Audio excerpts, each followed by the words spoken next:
Hey guys, today we are reacting to my story animated story. I the name of the story. I thought I was perfect until I went to public school. Let's hear it.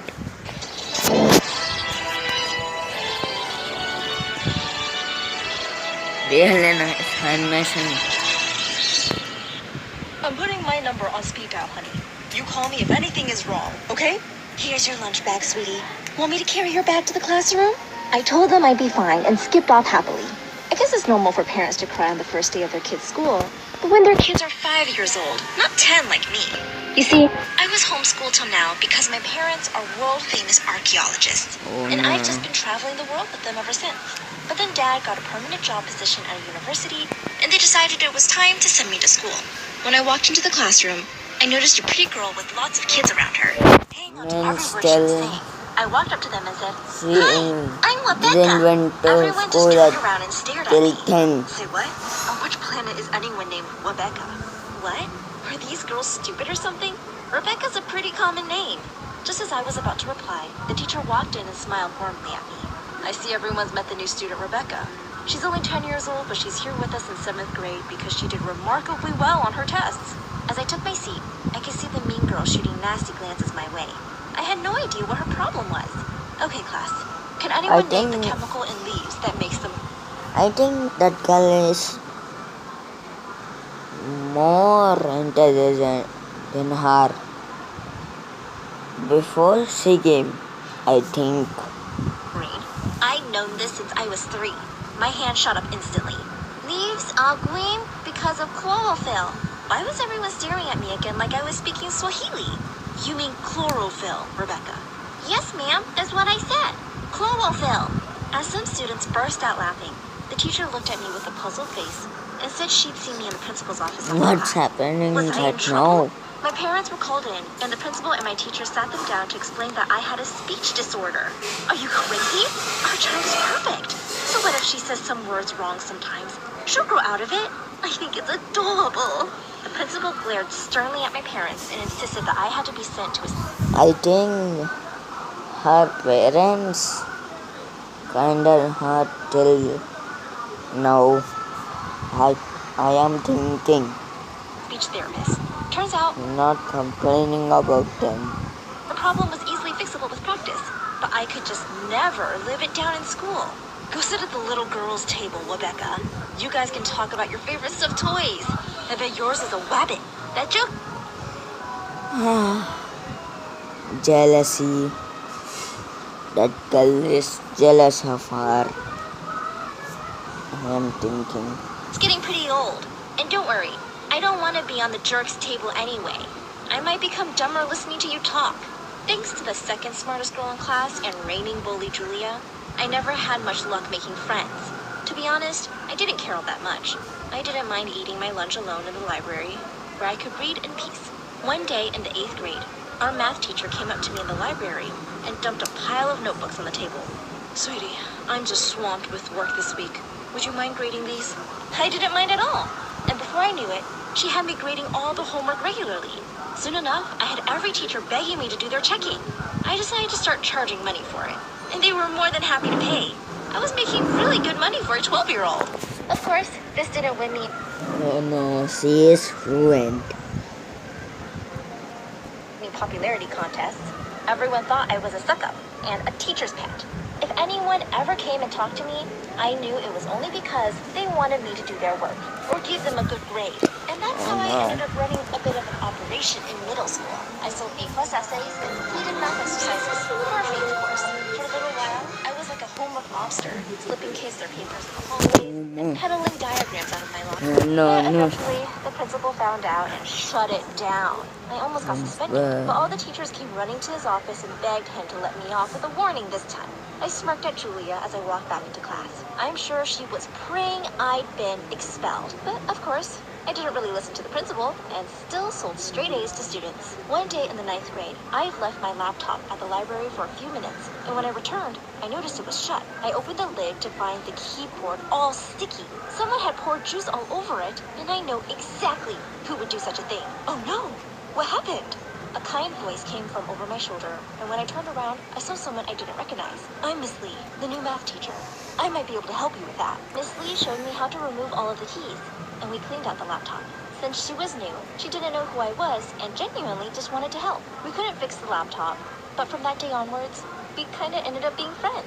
We had so much in common and would often sit in the library discussing our favorite books during recess. In sophomore year, I joined Miss Lee's Mathletes team, thinking it would look great on my college applications. But unfortunately, Julia was also on the team. As I rattled off all the answers in the practice session, Julia turned to glare at me. I guess you don't even need the rest of us, do you? Well, somebody needs to pull the weight for the team. But we need you too, if we want unnecessary drama. Julia's face went beet red. Just because you're a genius, you don't have to be a jerk. Did I hurt your feelings? Do you need a napkin? When did you get this tough? The day I saw your ugly face. Girl, that's enough! Julia stomped out of the classroom and slammed the door shut. I apologized to Miss Lee and offered to take the stuff we needed for the competition to her car. No, there's no need for that. I'll manage. And she immediately snatched the stuff from me and started walking away quickly. Was she mad at me? Just then, she turned around in the doorway. You don't really know what's going on in people's lives, Rebecca. You can treat Julia with more kindness. Before I could protest, she was gone. A few days later, I had gone across town for a midnight release of one of my favorite books. When I came out of the shop, I spotted a familiar car across the street in front of a park. It was Miss Lee's car, and it was just full of stuff pressed up against the windows. It was already late, and I knew my parents would be worried if I wasn't home soon. But I felt curious, so I crossed the street and went into the park anyway. I hadn't walked too long when I found Miss Lee. She was curled up on a park bench under a tree, covered with a newspaper and fast asleep. Miss Lee! The words were out of my mouth Means he is poor, I think. before I could stop myself. I wanted to talk to her, but then I took a step back and left. Next day at school, I went to see her. You look tired, Miss Lee. Wasn't the bench comfortable enough? What are you talking about? Or was the newspaper, I mean your blanket, not warm enough? Miss Lee's eyes started to tear up. How do you know?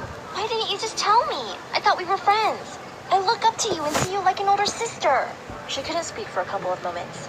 Then her face crumpled and she burst into tears. It broke my heart to see her like this. I sat next to her and patted her on the back gently. Tonight, you're going to sleep in my room. Also, I brought you some food. No, Rebecca, I can't accept this.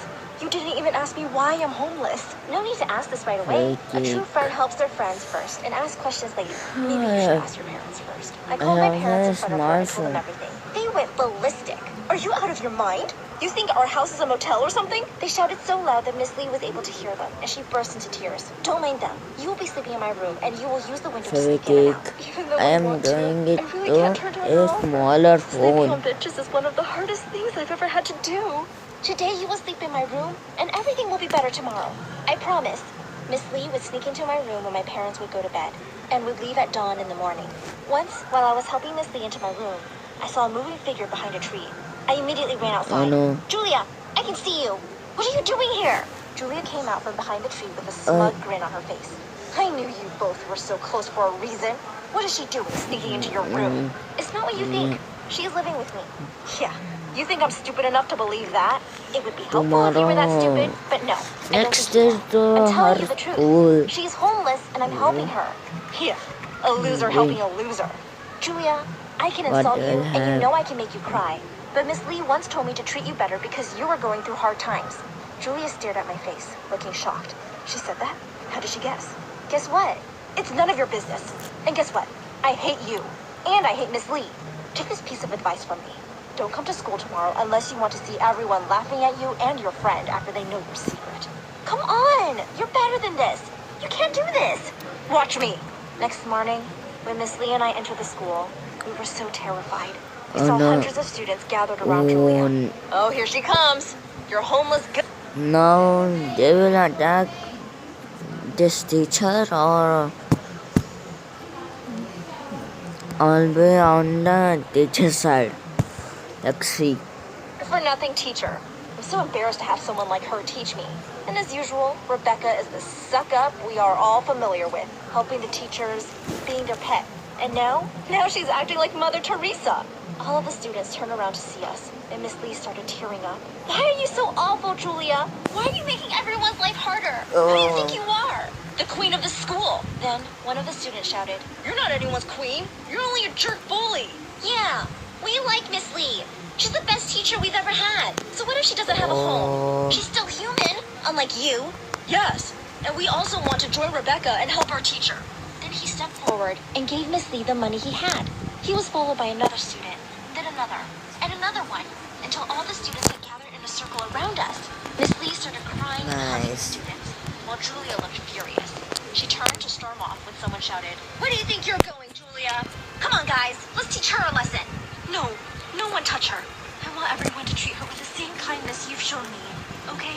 Then she turned to me and gave me a big bear hug. Thank you, Rebecca. How can I ever pay you back for everything you've done for me? I hugged her back. That's not how friends talk, Miss Lee. And you've made my life so much better, just by being in it.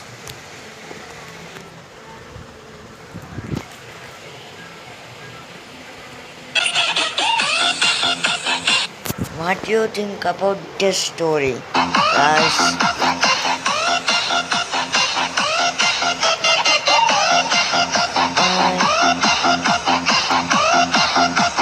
Di at Judah.